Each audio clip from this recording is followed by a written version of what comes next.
El gran presidente de China, Mao Zedong, declaró en una ocasión que la muerte de 300 millones de sus compatriotas era un precio que valdría la pena pagar.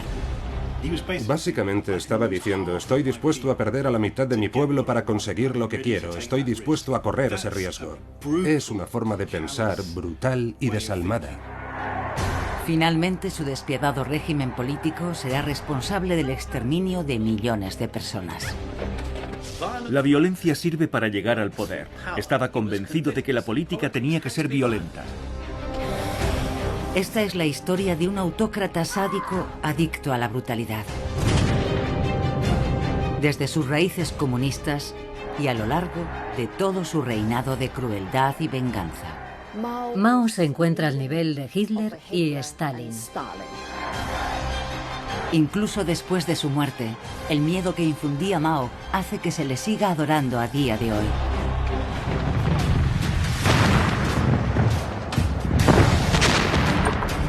En 1911, el antiguo orden imperial de China se tambalea. Después de 2000 años de gobierno dinástico, el pueblo derroca a su emperador. Y lo que sigue será una década de anarquía y violencia sin ley. China estaba sumida en una profunda depresión a finales del siglo XIX y principios del XX. Había un sistema imperial que no permitía el debate, la discusión o la crítica. De modo que si no eras feliz con la situación en la que habías nacido, tenías que rebelarte, luchar contra el orden, hacerte revolucionario.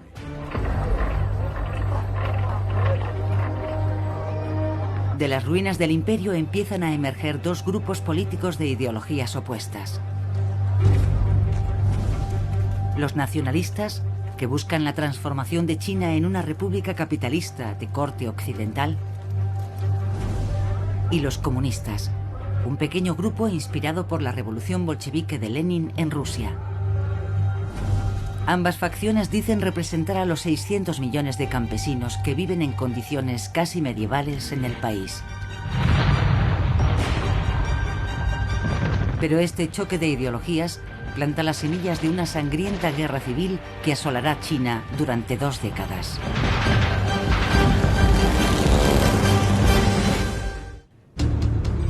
Provincia de Hunan. Hijo de un granjero, el joven Mao Zedong experimenta de primera mano la dureza del gobierno imperial y la crueldad con que el ejército ejecuta a los campesinos que se rebelan. Si pensamos en las experiencias que tuvo, sobre todo en la adolescencia, se pueden ver muchas cosas que influirán en su forma de comportarse. En este entorno de opresión, Mao se convierte en un joven rebelde en busca de una causa. Ansioso por ser considerado un intelectual, lee traducciones de filosofía europea. Pero cuando en 1917, a los 24 años, entra en contacto con la literatura marxista, algo se despierta en él. Lee el manifiesto comunista, y encuentra la descripción perfecta de por qué China está sometida y en el estado en que está. Mao parte de ahí, y a partir de ese momento es un comunista convencido. Pekín, 1921. Radicalizado por sus mentores de la Universidad de Pekín, en 1921 Mao ya es un activista de izquierdas destacado. Está convencido de que el comunismo es el único camino para hacer triunfar una revolución, porque el partido tiene amigos poderosos. No fue su simpatía por los campesinos chinos lo que hizo de él un comunista. Mao se dio cuenta de algo muy importante, que el vecino más poderoso de China, Rusia, estaba decidido a poner al Partido Comunista Chino en el poder. De modo que en 1922, un año después de su fundación, Mao se une al recién nacido Partido Comunista Chino. Él piensa que son los únicos que tienen la determinación para alcanzar el poder y quiere estar en el bando de los ganadores.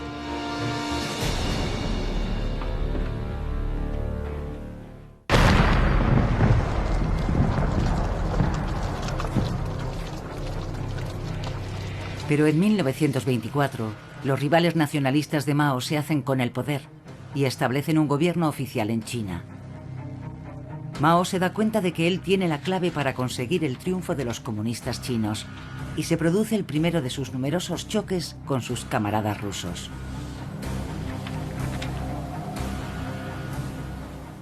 Los rusos estuvieron estrechamente relacionados con el Partido Comunista Chino y Mao era uno de sus hombres de confianza cuando luchaban contra los nacionalistas. Pero siempre tuvo la sensación de que los rusos les decían a los comunistas chinos lo que tenían que hacer. Y Mao no dejaba de repetir que sobre el terreno no era así como funcionaba. Mao está convencido de que la revolución china no se puede llevar a cabo de la misma forma que la revolución rusa. Los rusos creían que la revolución nacería entre los pobres de las ciudades, y Mao decía, no, la revolución en China surgirá de las zonas rurales, es un sistema diferente y no podéis decirme lo que tengo que hacer.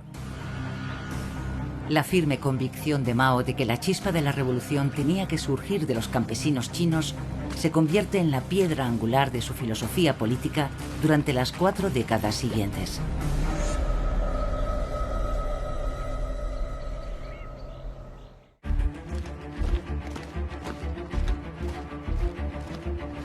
A lo largo de los años siguientes, mientras los comunistas se esfuerzan por ganar adeptos, Mao solo piensa en ascender en la jerarquía. En 1927, los jefes del partido nombran a Mao, que tiene 34 años, comandante en jefe del Ejército Rojo. En realidad, es una pequeña milicia de desarrapados. La misión de Mao es llevarlos a las aldeas para promover la revolución. Para Mao Zedong, es una experiencia que cambiará su vida.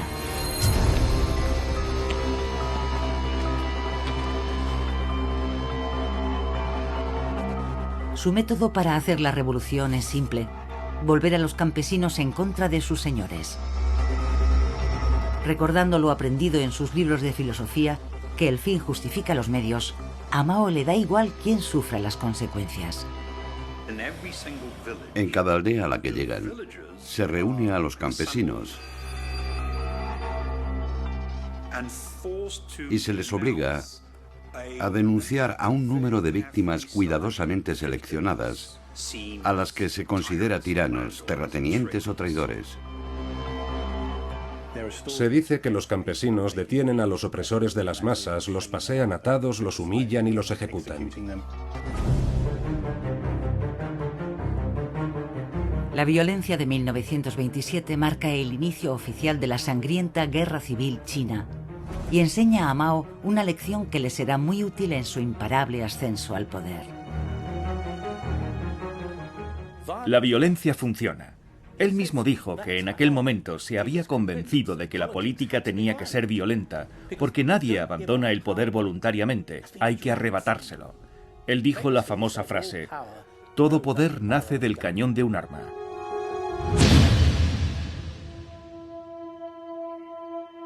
Esta brutalidad tiene un efecto personal en Mao, particularmente perverso. Cuando vio con sus propios ojos en sus viajes por las aldeas la violencia y las atrocidades, él mismo dijo que había cambiado. Sintió una especie de éxtasis con esas palabras, como nunca había experimentado hasta entonces. Mao se transforma en un sádico intoxicado por la violencia. Y esto no es más que el principio.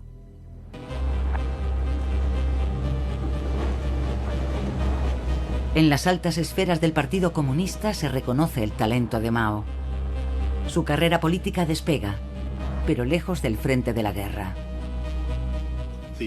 El mando del ejército pasó a manos de otros, y Mao se encontró en un papel político, en el cargo de comisario político. Un comisario es una especie de supervisor ideológico responsable de que en las bases del partido nadie se desvíe del pensamiento correcto. En este papel, Mao aprende otra lección crucial: Controlar lo que piensa la gente te convierte en alguien sumamente poderoso.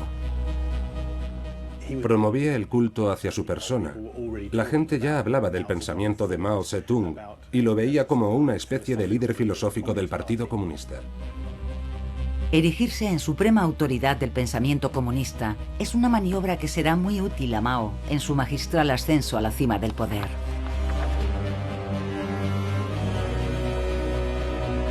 Su posición se afianza aún más cuando los extranjeros aprovechan el caos político en que se debate China.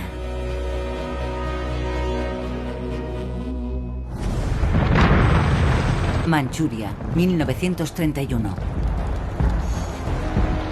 Japón, el enemigo histórico de China, la invade. Y se apodera de la provincia septentrional de Manchuria.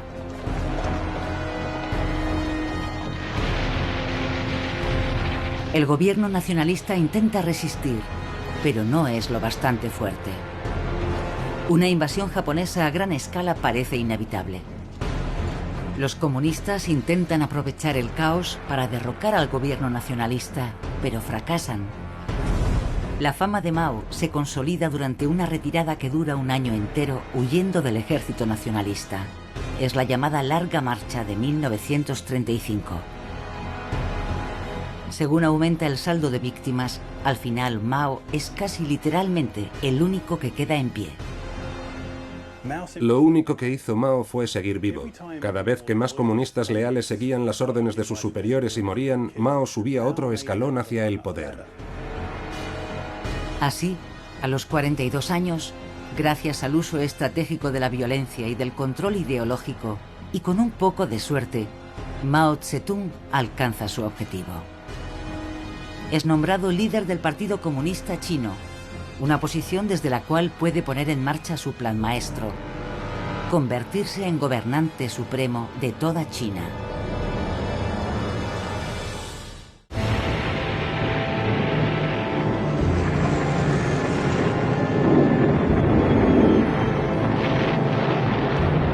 A principios de 1937, los comunistas de Mao Zedong tienen que combatir a la vez a los nacionalistas chinos, dirigidos por el general pro-occidental Chiang Kai-shek, y a los invasores japoneses, que intentan aplastar a una nación inestable.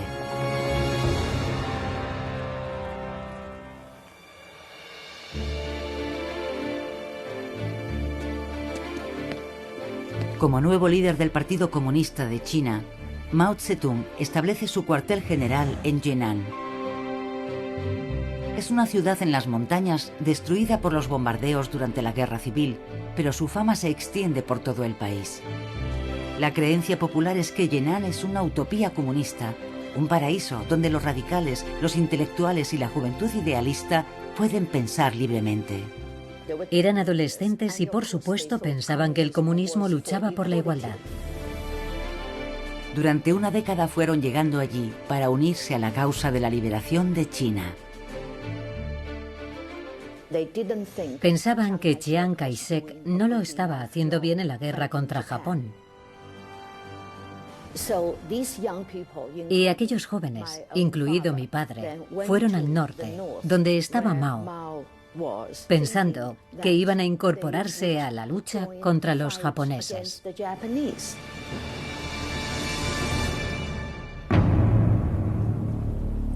Pero Mao tiene otros planes para ellos.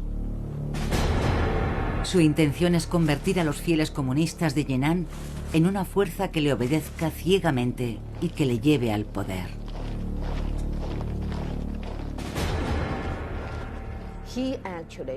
Realmente vio la invasión japonesa y la guerra como la oportunidad de destruir el Estado de Chiang Kai-shek y hacerse con el poder cuando terminara la guerra. Para ello desempolva las lecciones de violencia y manipulación que había aprendido en su juventud y las perfecciona hasta convertirlas en su receta personal de terror.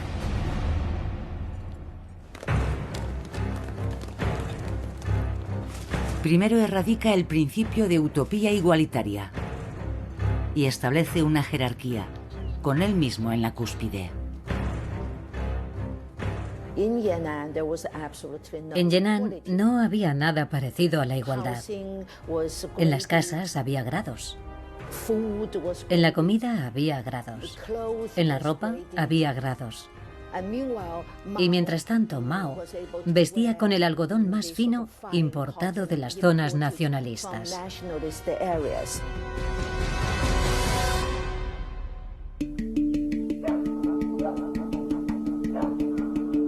Entonces Mao utiliza su poder para tender una trampa, atrayendo a opositores potenciales para que se muestren abiertamente.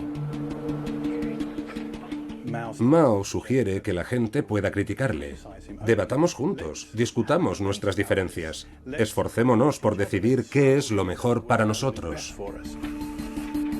Un grupo transmite sus quejas a un hombre al que eligen como su representante. Wang Shiwei, un escritor. Wang Shiwei era su héroe. Daba voz a su desilusión con el comunismo. Wang manifiesta públicamente las quejas de sus seguidores y pega carteles con sus críticas en las calles para que todos las vean. Mao fue a ver los carteles de Wang Shiwei y comprobó que la gente veía a Wang Shiwei como a su héroe.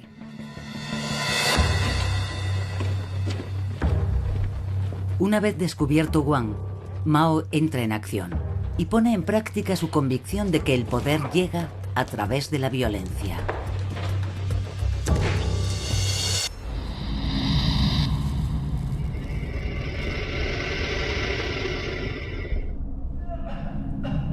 Mao somete a Wang Shiwei a un sádico método de tortura, rompiéndole las rodillas.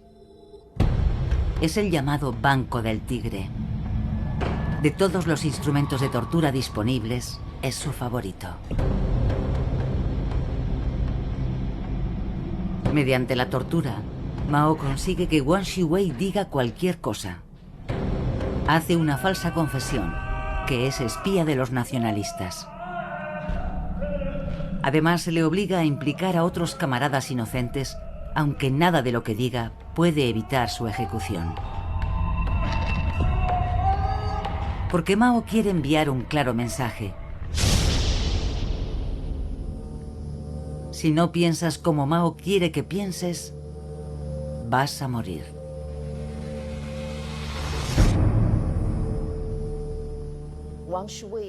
Wang Shiwei fue asesinado por el KGB de Mao.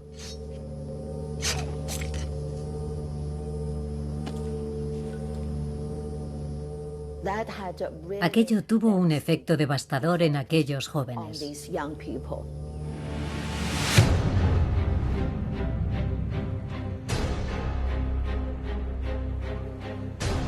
Pero Mao no tarda en extender su campaña de torturas para infundir el terror entre sus filas. Desarrolla un poderoso instinto dramático. Si haces algo, hazlo a la mayor escala posible para que todos aprendan y se beneficien de ello. O aprendan y te tengan miedo. Pero tiene cuidado de no mancharse nunca las manos personalmente. Mao es siempre la figura que observa entre las sombras. No creo que se pueda encontrar ninguna prueba que sitúe a Mao apretando un gatillo o colgando a alguien. La violencia era algo que otros aplicaban por él, y esto ocurriría cada vez más a lo largo de su vida. Igual que Stalin en la Unión Soviética, Mao justifica su campaña de terror afirmando ver espías por todas partes. Mao sabía muy bien que no eran espías.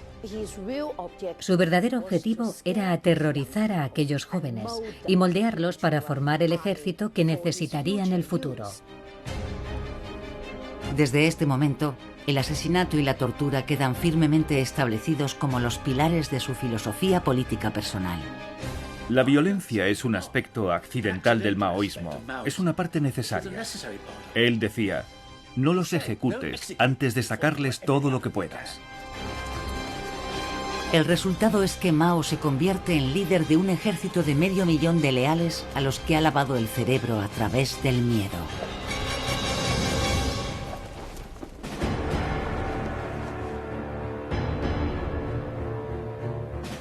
En 1945, China lleva 8 años combatiendo a los invasores japoneses.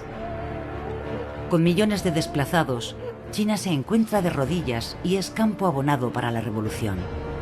Mao decide que ha llegado el momento de dar el siguiente paso.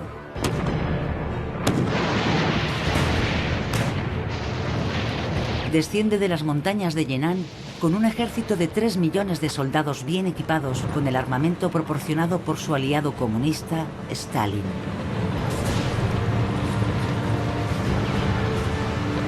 En 1949, los nacionalistas no solo han perdido el apoyo popular, sino la voluntad de seguir luchando.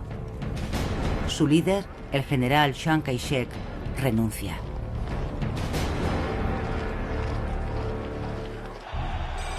Pekín, 1 de octubre de 1949.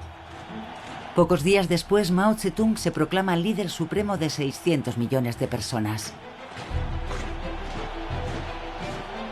El nacimiento de esta nueva nación es la culminación de 27 años de terror, tortura y manipulación. Pero es aclamado como un héroe por el pueblo.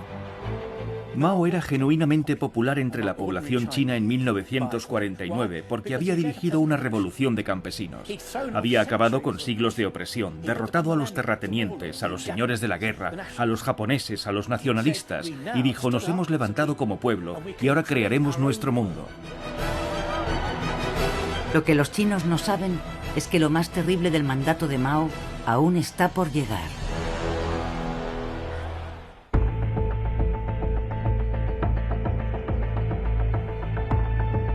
En 1950, bajo el nuevo régimen comunista del presidente Mao Zedong, China sigue siendo desesperadamente pobre e intenta recuperarse de 3 décadas de guerra sangrienta y revolución. Como líder supremo, Mao proclama que la industrialización a gran escala es la clave para transformar la nación en una superpotencia económica.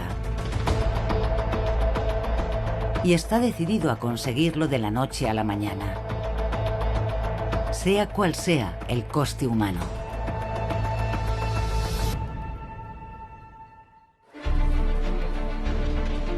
Mao bautiza su plan como el Gran Salto Adelante. La idea del gran salto adelante era supuestamente llevar a China al futuro, crear una utopía comunista y hacerlo en solo 15 años. El plan es comprar fábricas enteras a sus aliados rusos y pagarles con cereales cultivados por los campesinos chinos. Mao tenía un sueño, incluso antes de conquistar China. Y para hacer realidad ese sueño, Mao necesitaba comprar grandes cantidades de tecnología y equipamiento nuclear, de tecnología y equipamiento de misiles, todo tipo de material militar, complejos industriales. El presidente no tiene duda de que el fruto de su visión será el ascenso meteórico de China a la categoría de superpotencia económica y al dominio global, con él al timón. Pero todo depende de que todo el mundo haga exactamente lo que se le diga.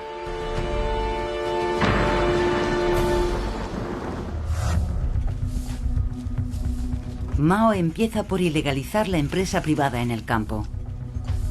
A partir de ahora, hasta el último grano de cereal será propiedad del Estado. El grano va directamente de los campos a los graneros del Estado. No hay mercado privado ni comercio privado. A continuación despoja a los campesinos de todas sus posesiones, forzándoles a vivir y a trabajar en grandes granjas colectivas. En realidad, la colectivización no es otra cosa que arrebatar a la gente hasta la última de sus pertenencias privadas. Se confiscan las casas, las herramientas, los cacharros de cocina, los utensilios, se colectivizan. El ganado se colectiviza. Mao impone a las granjas colectivas unos objetivos de producción inalcanzables. Y se dice a los campesinos que no recibirán sus raciones de comida si no cumplen con sus cuotas. Literalmente, la gente que no puede trabajar se muere de hambre. Esto incluye a los niños, las mujeres embarazadas, los ancianos. Todos ellos se quedan fuera del reparto de alimentos.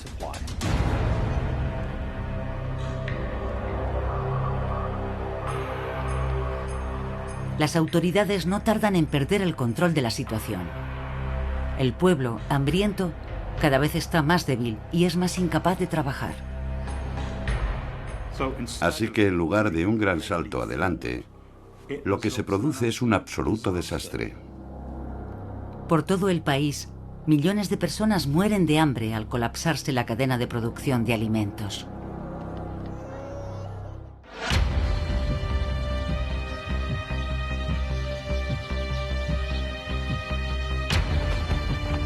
Mao cree que el problema no es su brutal plan, sino que los pájaros se comen el grano reservado para el pueblo.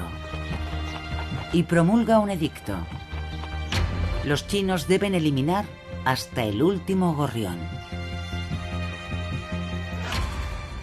Una de sus ideas más enloquecidas fue la guerra contra los gorriones. Decidió que si los chinos podían matar a todos los gorriones de la nación, los 10 granos que comía cada uno de esos gorriones serían para los humanos. Todo parece muy lógico. Así que pone a los chinos a correr de acá para allá golpeando cacharros, manteniéndolos despiertos hasta que caen muertos de cansancio al suelo.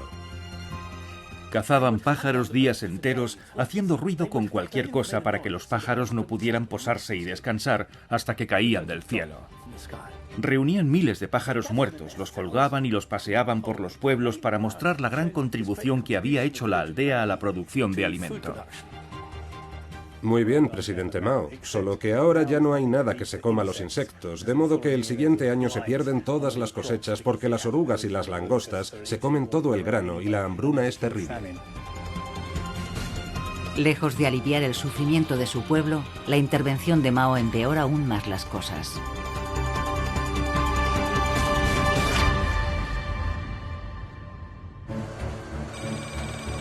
...25 de marzo, 1959... En Pekín, la historia oficial es muy diferente. La máquina propagandística del Partido Comunista retrata el gran salto adelante como un éxito deslumbrante. Muchos miembros destacados del partido no tienen idea del verdadero alcance de la hambruna. Pero hay un hombre que sí sabe la verdad. Llega información muy detallada sobre la hambruna que acaba en las mesas de la cúpula del partido. Los informes demuestran que Mao tiene pleno conocimiento de los millones de muertes que está provocando. Pero para él es simplemente un precio que vale la pena pagar. Claramente estaba dispuesto a sacrificar las vidas de los demás hasta un 50% de la población. Tenía gente de sobra y estaba dispuesto a todos y con ello conseguía crear la China que él quería.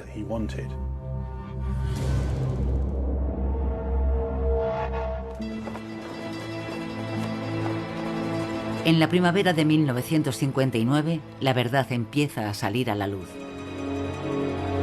Es difícil esconder 14 millones de muertos. Pero en lugar de intentar frenar la hambruna, Mao planea ampliar aún más su gran salto adelante. Entre los más veteranos del Partido Comunista hay dudas sobre su liderazgo, pero nadie sabe muy bien qué se puede hacer. El problema que tiene China es que no hay oposición. Todo el mundo está de acuerdo en que ya viven en una utopía, así que nadie puede decir que haya nada malo en esa utopía. Entre bastidores, la mano derecha de Mao empieza a tener serias dudas. Liu Shaoqi es el número 2. Ahora es el jefe del Estado y respalda prácticamente en todo a Mao. Pero Liu Shaoqi está horrorizado por los efectos de la hambruna. Liu Shaoqi decide hacer lo impensable y contradecir al líder supremo. Es una decisión que requiere un extraordinario valor.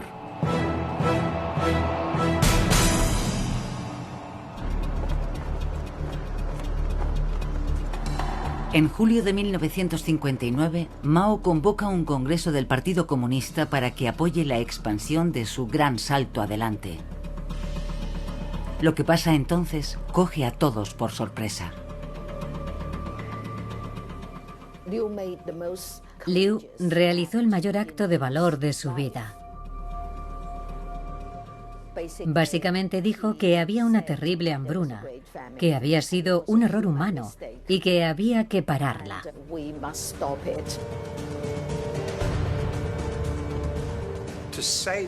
Decir que había sido un desastre causado por el hombre era en realidad un ataque directo contra la totalidad de la visión propuesta por Mao con el gran salto adelante.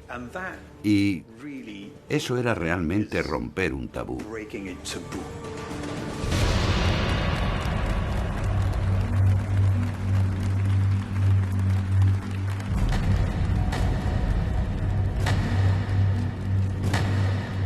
Para Mao es la peor traición imaginable. Mao estaba furioso porque odiaba que le quitaran la razón. Desde aquel momento, el presidente se vuelve extremadamente desconfiado y cree haber identificado al hombre que puede destruir su legado y también su reputación. Pero Mao no puede actuar contra Liu de inmediato. Liu es muy conocido y apoyado dentro del partido. Mao tiene que maniobrar con cautela. Mao era lo bastante inteligente para saber que Liu seguía siendo muy útil como administrador, de modo que lo mantiene, pero a partir de ese momento es un hombre marcado. Esta será una venganza servida excepcionalmente fría. El plan de Mao para destruir a su segundo será una obra maestra de crueldad que afectará a toda la nación y durará una década.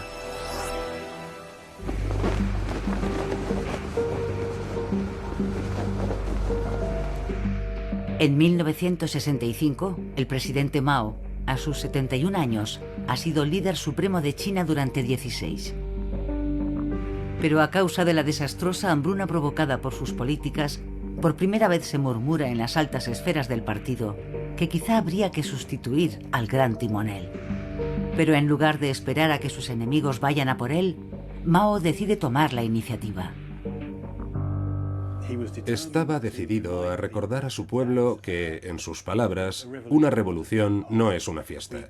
Vamos a tener que romper algunas cabezas. Vamos a tener que ser muy duros con nosotros mismos para no sucumbir a las tentaciones de lo que él llamaba el camino capitalista. El plan de Mao es desatar una revolución tan devastadora como la primera, pero aún más siniestra en su ejecución. Una revolución cultural. Mao propone limpiar la nación de la ideología burguesa que, según él, sigue viva en la vieja generación. Igual que en Yan'an, lo que quiere es que los 600 millones de chinos practiquen el verdadero pensamiento correcto comunista.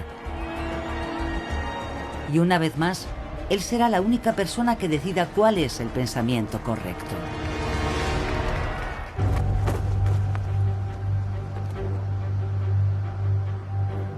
Ahora Mao necesita a un colaborador para que le ayude a ejecutar su plan. Con el gran salto adelante, Mao había cometido el error de confiar en sus subordinados del partido. Y no piensa repetir ese error. Esta vez recurre a la única persona en la que puede confiar plenamente: su esposa, Jiang Qing, Madame Mao. Jiang Qing es una actriz de Shanghái que se convierte en la amante de Mao durante la década del terror de Yan'an en los años 40. Durante el ascenso de Mao en el partido, Jiang Qing adopta el papel de una especie de secretaria cultural. Empieza a poner en marcha políticas culturales, a decir qué espectáculos se deben representar y qué películas se deben proyectar. Empieza a tener un papel cada vez más invasivo. Y con la edad se vuelve cada vez más neurótica, pero nadie se atreve a llevarle la contraria. Ella misma se describió como el perro de Mao. Cuando él decía muerde, yo mordía, pero los demás la llamaban el demonio de los huesos blancos.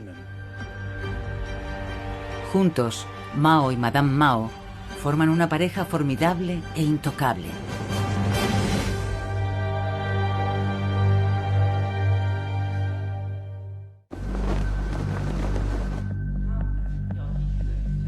Una vez más, Mao inicia su nueva revolución cultural con una declaración política tan vaga que la puede moldear a voluntad para servir a sus fines. Lo que dijo Mao fue que había que atacar lo que llamaba los 4 viejos, las viejas ideas, los viejos usos, las viejas costumbres y la vieja cultura. Eso lo comprendía todo, era una manta que lo cubría todo, así que todo lo que no le gustase sería atacado. Como guía de su pensamiento, Mao publica su Libro Rojo, su versión del Manifiesto Comunista de Marx o del Mein Kampf de Hitler. Esta colección de más de 400 pensamientos de Mao es una ventana a la mente de un dictador empeñado en fomentar la violencia.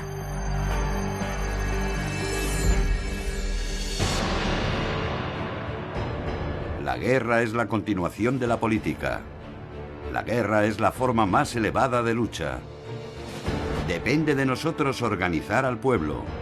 Donde no llega la escoba, el polvo no desaparece solo. Alcemos su bandera bien alto y marchemos adelante por el camino teñido de rojo con su sangre. Con más de 1.000 millones de ejemplares, el Libro Rojo es una de las obras más publicadas de la historia. El objetivo de Mao es capturar las mentes de aquellos que son más fáciles de moldear, los jóvenes. Cobrará mayor importancia más adelante al educar una generación entera con los pensamientos de Mao Zedong.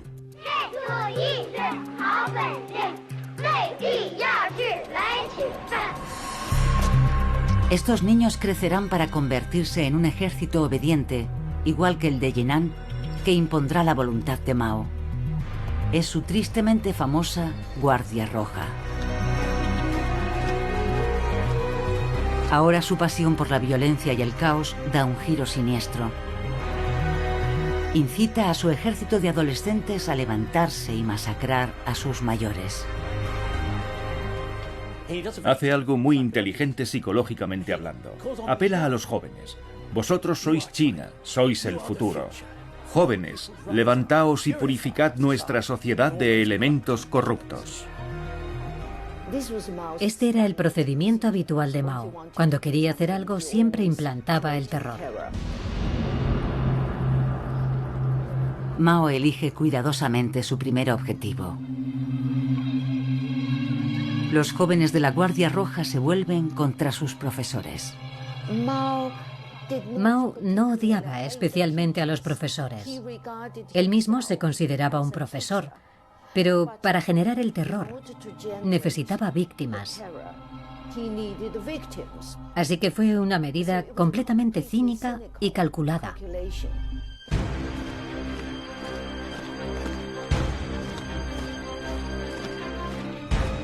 Miles de profesores sufren ataques. Solo en Pekín cientos son asesinados.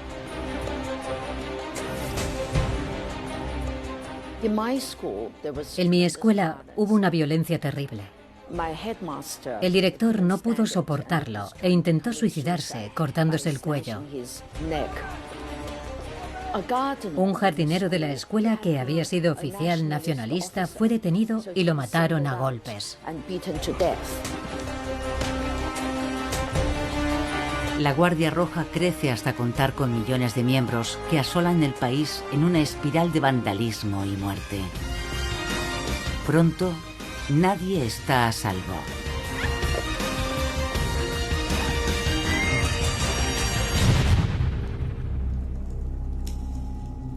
China se convierte en un desierto cultural. Arte, libros, música... Cualquier cosa con influencias remotamente occidentales es prohibida o destruida.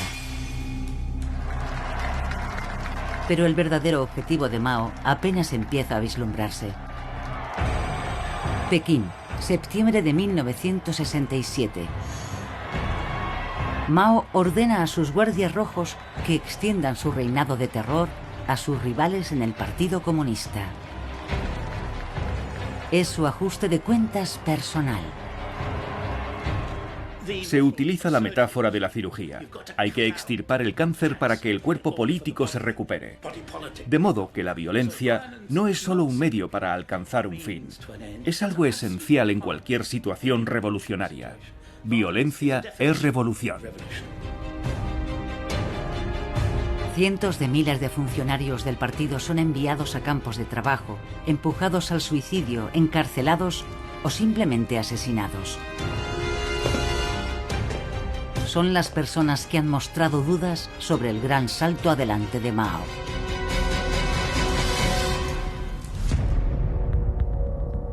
Por fin puede concentrarse en su objetivo original, su mano derecha, Liu Shaoqi. El hombre que años atrás osó contradecirle pagará ahora el precio de la forma más increíblemente cruel.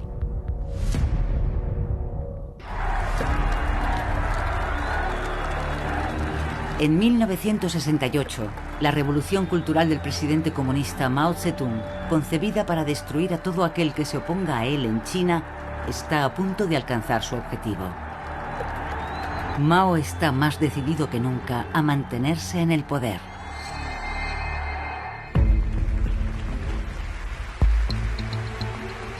Pero cree que un hombre se interpone en su camino. Mao siempre ha experimentado un placer sádico en infligir dolor y humillación. Y ahora sella el destino de su fiel segundo, Liu Shaoqi. Pero dado que Liu cuenta con muchos apoyos en el Partido Comunista, primero Mao tiene que minar su credibilidad. Nadie se habría puesto de su parte si hubiera dicho cuál era la verdadera razón de su odio hacia Liu Shaoqi. Por eso tuvo que inventar todo tipo de acusaciones, como que Liu era un traidor, que había traicionado al partido, etc. La maquinaria de la propaganda estatal se pone en marcha obedientemente. Prácticamente de la noche a la mañana, la reputación de Liu queda destruida. Y a continuación viene la humillación.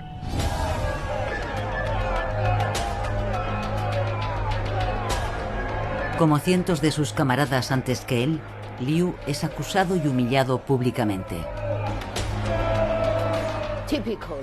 Normalmente los hacían subir a un escenario frente a una multitud histérica.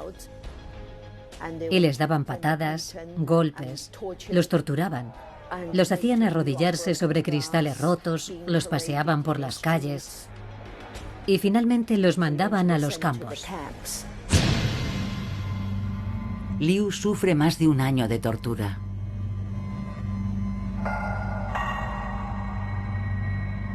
Al final, en su celda, le llega la muerte. Pero no es ningún acto de compasión. El capítulo final de la vida de Liu es planificado personalmente por Mao para que sea lo más lento y doloroso posible. Para entonces era diabético. Y Mao le niega el derecho al tratamiento.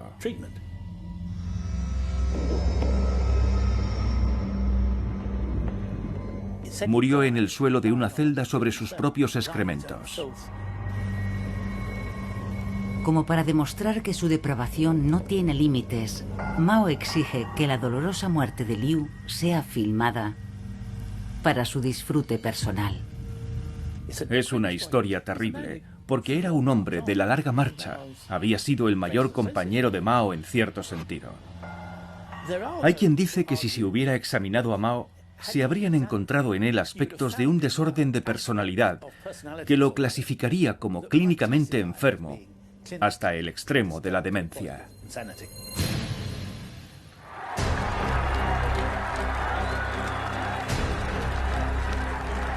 La revolución cultural de Mao, instigada para desatar su venganza sobre sus rivales reales e imaginarios, dura una década. Al final, 2 millones de las personas mejor educadas de China han sido asesinadas y varios millones más acaban en campos de trabajo. Lejos de crear una sociedad utópica, Mao ha creado una sociedad basada en el terror. Mao no intentó construir una nación. Mao destruyó la nación. No unificó China. Él no era un constructor, era un destructor. El legado de muertes innecesarias de Mao es tan inmenso que puede que nunca se llegue a saber la cifra total de víctimas. Nunca tendremos cifras exactas. He visto cálculos de 40 millones y estaban justificados. A menudo decimos que en el ranking del horror está en lo más alto.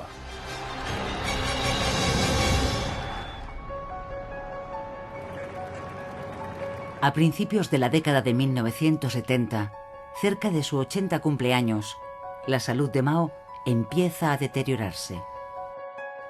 Conoció a gente como Nixon en 1972 y a otros después, y decían que se le veía muy consciente, muy alerta, aunque le costaba hablar. Pero entendía perfectamente y respondía a través de intérpretes, pero iba perdiendo facultades. En 1974, Mao queda silenciado por una enfermedad degenerativa que hace que nadie le entienda excepto su enfermera personal. Pero el miedo que ha infundido en su partido es tal que, aun siendo incapaz de gobernar, sigue siendo intocable. Perdió la capacidad de hablar los 2 últimos años. Solo balbuceaba. Pero mientras estuvo vivo y moviéndose, nadie fue capaz de hacer nada contra él.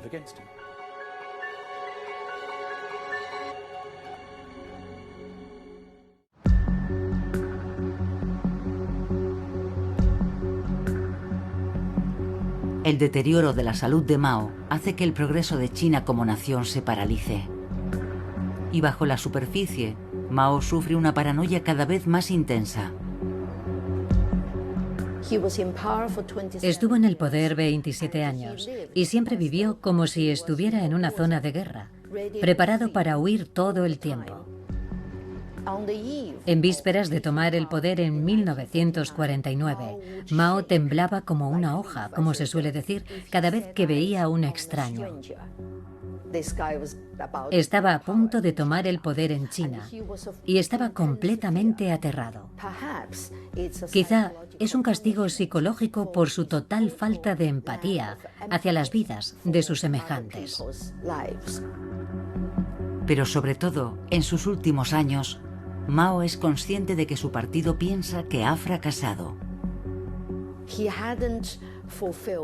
No había cumplido su sueño de convertir a China en una superpotencia militar para poder dominar el mundo.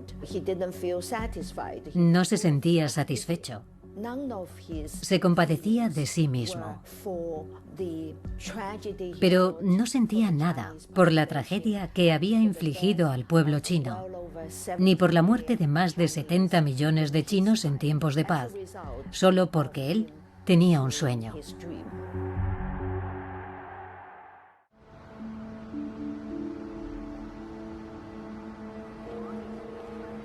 El 9 de septiembre de 1976, después de 27 años en el poder, muere Mao Zedong, supremo líder de China. El Partido Comunista llora su muerte con escenas histéricas de duelo nacional.